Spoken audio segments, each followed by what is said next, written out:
চৈত্রের তীব্র তাপমাত্রা পেরিয়ে স্বস্তি এসেছে বৃহস্পতিবার বিকেলের ঝোড়ো বৃষ্টিতে। আবহাওয়া অফিস বলছে, মাঝারি থেকে শক্তিশালী বৃষ্টি বলয়ের আওতায় প্রবেশ করেছে দেশের আবহাওয়া পরিস্থিতি। এর ফলে দেশের ৬০ থেকে ৭০% পর্যন্ত এলাকায় আগামী ১৩ দিন বৃষ্টিপাত হওয়ার সম্ভাবনা রয়েছে। আর এবছর এপ্রিলে ৯ থেকে ১০ দিন কালবৈশাখী ঝড়ের পূর্বাভাস দিয়েছে আবহাওয়া অফিস। আরও জানাচ্ছেন নজরুল ইসলাম। তীব্র গরমে হাঁসফাঁস নগরবাসী। বেশ কয়েকদিন ধরেই তাপমাত্রার পারদ অতিক্রম করছে স্বাভাবিকের তুলনায় বেশি।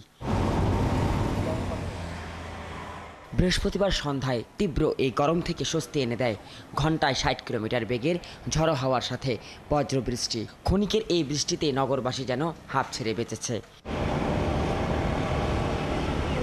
এদিকে বছরের উষ্ণতম মাস এপ্রিলে গড়ে ৯ দিনের বজ্রবৃষ্টির সম্ভাবনার কথা জানিয়েছেন আবহাওয়াবিদরা। এই তাপপ্রবাহ থেকে রেমেডি অর্থাৎ পরিত্রাণের একমাত্র উপায় হলো বজ্রঝড় সংগঠিত হওয়া।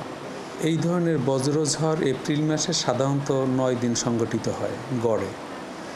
আমরা আশঙ্কা করছি যে এইবার ৯ দিন +- 2 দিন অর্থাৎ ৮ থেকে ১০টি বজ্রঝড় এই এপ্রিল মাসে সারা বাংলাদেশে সংগঠিত হতে পারে।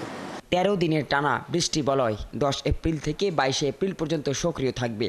একই সাথে বজ্রপাতের সময় করণীয় দিক নির্দেশনাও দেন তিনি। সুতরাং এই বজ্রঝড়ের সময় কখনোই খোলা মাঠে থাকা যাবে না, কখনোই গাছের নিচে দাঁড়ানো যাবে না, শিলা বৃষ্টি যদি হয় শিলা কুড়ানোর নামে বাইরে যাওয়া যাবে না। যদি কোনো ইলেকট্রনিক ডিভাইস থাকে একে আনপ্লাগ করতে হবে।